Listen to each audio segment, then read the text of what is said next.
In 2020, Naughty Dog released The Last of Us Part 2, and it quickly became one of the most hated and divisive games in the history of the industry. You done f***ed it up! It was not the game we expected. It was not the game many people wanted. In one of the generation's best games. And I was right there with you. The pacing, the structure, the rug pull. Can't wait to play as this guy. Bye-bye, dude. But with season 2 of the HBO show on the horizon, I decided to give The Last of Us Part 2 one more shot, 5 years later. And you know what? Time has been kind to The Last of Us Part 2. And in this video, I'm going to tell you the 3 biggest reasons why you should replay The Last of Us Part 2. That's so dumb. Reason number 1, you know it's coming. You don't get to rush this. Back in 2020, the world wasn't prepared for a pandemic, and God knows most of us gamers weren't prepared for the death of this man right here. Most of us went into The Last of Us Part 2 expecting a continuation of the story of Joel and Ellie, and what we got instead felt like a gut punch. An early, brutal twist, and a sudden shift to playing as his killer for the vast majority of the game.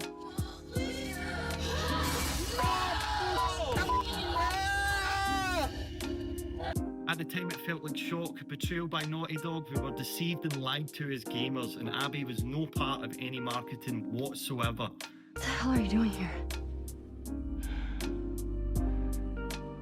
You think I'd let you do this on your own?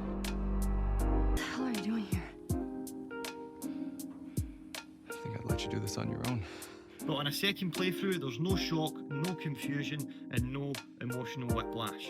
We know where Joel's story ends, we know we're going to be playing as Abby, so instead of spending that time angry, pissed off, confused, you're just along for the ride, and what you get is a really compelling, challenging narrative. Making a vaccine would have killed you. So I stopped them. End it now. And now that the dust has settled on The Last of Us Part 2 and the years have gone on, the more you look at the death of Joel as a really bold, creative decision as opposed to shock value. You also know going in you will be spending more of this game playing as Abby. Except this time you're not fighting that switch. You know at some point you're going to play as Ellie again. So you're not playing with anger anymore, you're playing with curiosity and an open mind. And when that happens, something strange happened to me. And this might happen to you if you play it again. And I can't believe I'm about to say this, but Abby, kind of likeable at times is all I will say. Kind of likeable. Devour feculence. It means eat shit. What's going on between you and your friend Owen? Oh my god, Lev, now? I did it! Can we take a minute and be impressed by me? Lev, come here, I'm gonna hug you. If it was me, I'd want you to do the surgery. And when you experience the story from her perspective and Joel killing her father, I'm just saying, I get it, I'm just saying. Nobody who has managed to survive in the world of The Last of Us has done it without blood on their hands. Every single person who exists in that world has done something that is morally ambiguous, to put it mildly. I guess what I'm saying is, you don't have to like Abby, you don't have to forgive Abby, but on a second playthrough, you understand Abby. Abby and Ellie are on the same path, they're just at different points. You killed my friends. We let you both live. And you wasted it! And one of the best moments in the game, I believe, on the second playthrough is when you're playing as Ellie. You know you're building to that scene of Mel's death. And knowing that you as the player are about to kill a pregnant woman, that starts to weigh on you. And it makes for a very uncomfortable but very, very effective gaming experience.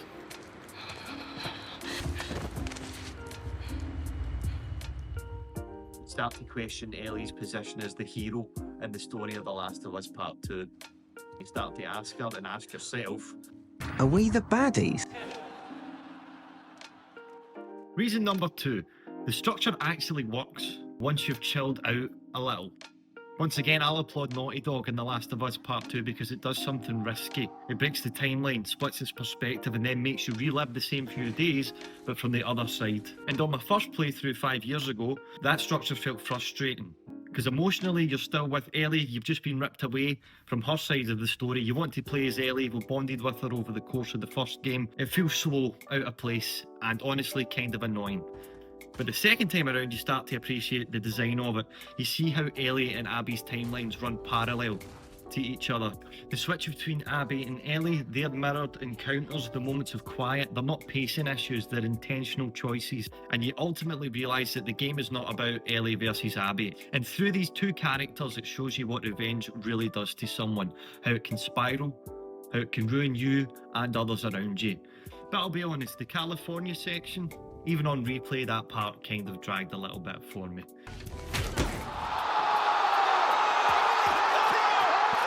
But here's the thing, when people are still talking about the game all these years later, you realise it did something bold. And over time, that boldness has started to feel less like a misstep and more like a vision.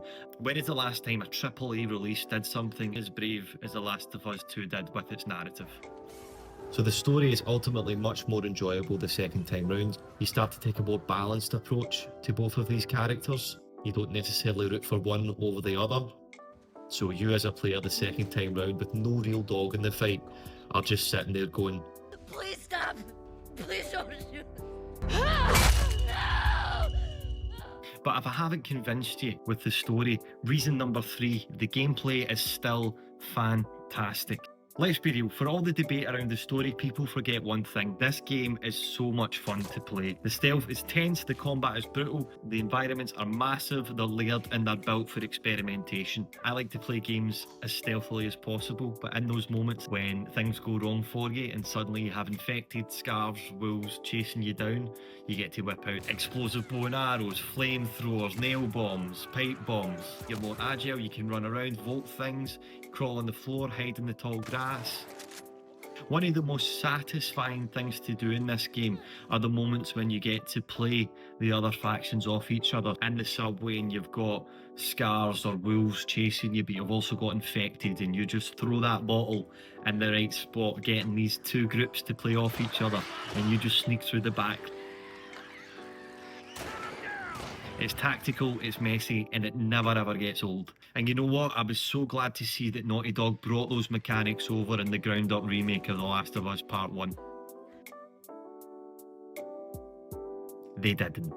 I'm not bitter, just £70 I spent on that remake and then it came on PlayStation Plus 3 weeks later.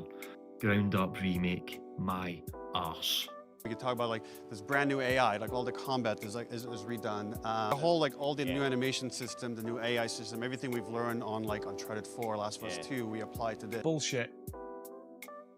You're talking bullshit. Time hasn't just been kind to the story, it makes the gameplay feel even better. Even if, and I will admit, perhaps the gameplay feels that wee bit better because they didn't put the effort into The Last of Us Part 1 remake.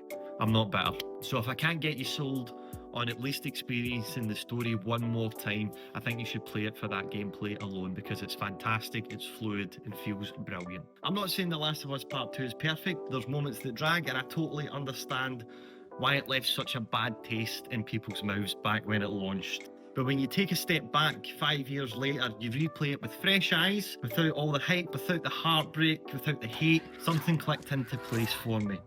You'll start to even enjoy parts that you once hated. The gameplay is incredible, the structure actually makes sense, and Abby, she's alright. And the HBO show's brought a whole new audience to The Last of Us as well, and I for one am very interested to see how they handle Joel's death in season 2 of the show and what the reaction is going to be like from this huge audience now who perhaps doesn't know what happens to Joel as we go into this new season. So yeah, it's not perfect, but if you haven't played it since it launched, I urge you to give it another shot. The game is massively overhated and massively underappreciated. And I think Naughty Dog should be commended for the huge risks that they took when they were making this game. Let me know in the comments where you stand. Have you replayed The Last of Us Part 2 recently? Will you replay it, having watched this video? Or do you still fall in that camp of, this game's shit, it ruined my life? I want to hear from you. If you made it to the end of this video, thank you so much for watching. I've been Scott of the Dead. This is my first YouTube video. For some reason, I felt compelled after playing The Last of Us Part 2 to get in front of a camera and make this video. So I hope you've enjoyed it. Thank you for seeing it through to the end. Please subscribe, and who knows, I might make another one. Thank you.